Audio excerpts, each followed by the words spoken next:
पूरन भगत की साधना से पवित्र बना अस्थल भौर समय की मार झेलते झेलते धीरे धीरे खंडहर बन चुका था। लेकिन कहते हैं, जब धर्म और संस्कृति की ज्योति मंद पड़ने लगे, तब ईश्वर किसी न किसी संत को भेजता है जो उस ज्योति को फिर से प्रज्वलित करता है। 18वीं सदी में ऐसा ही हुआ। इस पावन धरा पर एक महान संत का आगमन हुआ, बाबा मस्तनाथ जी।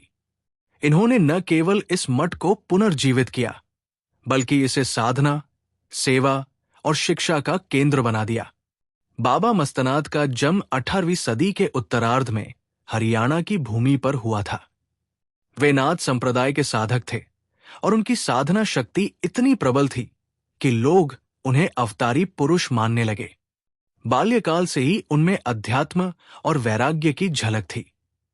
कहते हैं कि किशोर अवस्था में ही उन्होंने सांसारिक मोहमाया को त्याग दिया और गुरुजनों के सान्निध्य में तपस्या का मार्ग अपनाया। मस्तनाथ नाम भी उनकी अनोखी जीवन शैली से जुड़ा है। वे हमेशा ईश्वर भक्ति और समाधि में लीन रहते थे, मानो संसार से बेखबर, और इसी कारण लोग उन्हें मस्त साधु कहने लगे। धीरे धीरे यही नाम मस्तनाथ के रूप में प्रसिद्ध हो गया। सन 1791 में बाबा मस्तनाथ जी अस्थल भौर पहुंचे।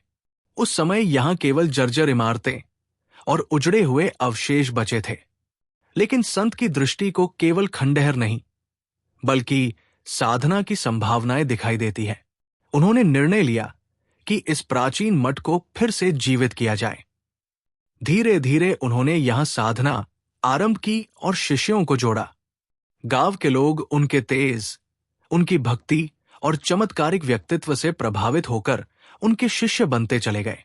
स्थानीय लोगों की मान्यता है कि बाबा मस्तनाथ के आशीर्वाद से क्षेत्र में सुख समृद्धि लौटी।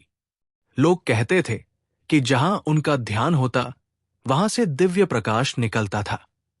उनकी करुणा और सेवा भावना ने मठ को फिर से जनवरी का तीर्थ बना दिया।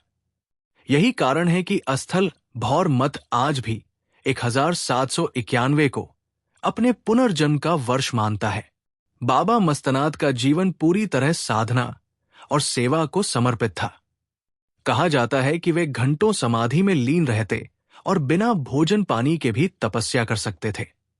जनश्रुतियों के अनुसार एक बार गांव में भयंकर बीमारी फैली, तब बाबा मस्तनाथ ने जड़ी बूटियों और अपने आशीर्वाद से लोगों को स्वस्थ किया। कहा जाता है कि वे भविष्यवाणी भी कर देते थे और उनकी बातें सच निकलती थी।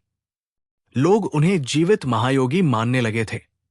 लेकिन बाबा मस्तनाथ का सबसे बड़ा चमत्कार केवल अद्भुत शक्तियां दिखाना नहीं था। उनका असली चमत्कार था समाज को जोड़ना, लोगों को शिक्षा और सेवा के लिए प्रेरित करना। बाबा मस्तनाथ ने स्पष्ट कर दिया था कि धर्म केवल पूजा तक सीमित नहीं होना चाहिए। धर्म का असली अर्थ है मानव सेवा।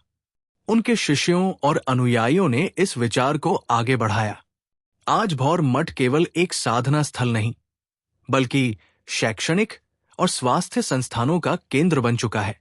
यहां मस्तनाथ आयुर्वेदिक कॉलेज, अस्पताल, इंजीनियरिंग कॉलेज, शिक्षा संस्थान आदि संचालित होते हैं। हजारों छात्र छात्राएं यहां शिक्षा प्राप्त कर रहे हैं और समाज की सेवा में लगे हैं। यानी बाबा मस्तनाथ जी की परंपरा केवल भक्ति और साधना में नहीं, बल्कि जन कल्याण में भी जीवित है। नाथ संप्रदाय की परंपरा भारत में प्राचीन काल से चली आ रही है। गोरखनाथ, मत्स्येंद्रनाथ जैसे महान संत इसी परंपरा के स्तंभ थे। बाबा मस्तनाथ ने इस परंपरा को हरियाणा की भूमि पर पुनर्जीवित किया। आज अस्थल भौर मठ नाथ संप्रदाय का सबसे बड़ा पीठ माना जाता है। यहां हर साल हजारों साधु संत जुटते हैं और साधना का आयोजन करते हैं। गुरु पूर्णिमा और महाशिवरात्रि के अवसर पर यहां विशेष भक्ति समारोह होता है, जिसमें दूर दूर से श्रद्धालु भाग लेने आते हैं। बाबा मस्तनाथ जी का देहावसान भले ही हो गया, लेकिन उनकी विरासत आज भी जीवित है।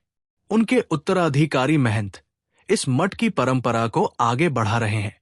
भक्ति और साधना का मार्ग अपनाओ, लेकिन साथ ही समाज, सेवा और शिक्षा को भी जीवन का हिस्सा बनाओ। भौर मठ इसी विचारधारा पर खड़ा है। यहां आने वाला हर व्यक्ति महसूस करता है कि ये स्थान केवल ईंट पत्थरों का मंदिर नहीं, बल्कि एक जीवित ऊर्जा स्थल है, जहां संतों का आशीर्वाद आज भी विद्यमान है।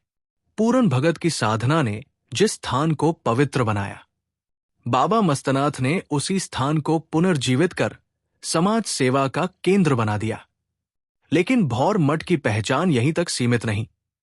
यहां स्थित है एक अद्भुत दिगंबर जैन मंदिर, जहां प्राचीन मूर्तिकला, तीर्थंकरों की भव्य प्रतिमाएं और पुरातत्व का अद्भुत खजाना मौजूद है।